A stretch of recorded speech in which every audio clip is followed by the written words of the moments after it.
The book of Ruth is one of the more beautiful little books of the Bible. Here we meet the woman who would not turn away from God. She wouldn't turn back. And the book of Ruth opens during a period of the Judges when things are pretty bleak. In fact, it was apostasy, that's leaving God, decadence, violence, and anarchy and warfare.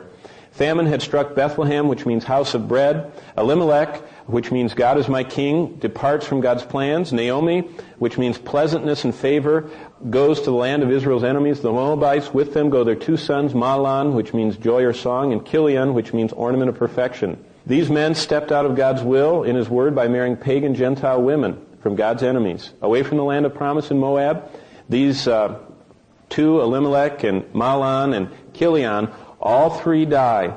And after 10 years of hardship, Naomi becomes Mara, which means bitterness. As she sets off to return home, her daughter-in-law, she tells them to go back to their families and find a new life.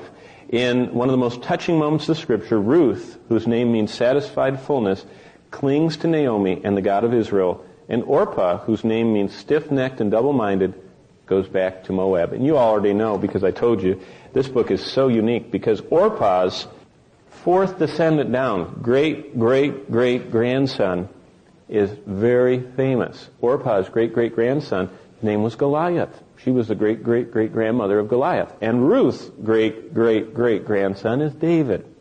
And those two women who depart on that day, one going eastward to Moab, the other going westward into the land of Israel, one becomes the mother of the king of whom Christ would come through, and the other becomes the mother of the family through whom one of the greatest enemies of God's people. And those two descendants of these two women meet in the valley of Elah.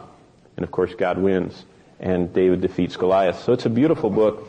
Even the smallest texts we can find are full of God. And if you read the Bible, you'll find Him in every part that you look. Even the darkest times, we can shine for God. And even in this dark hour, Ruth's life shines for God. And finally, even in the remotest places, we can yield fruit for God.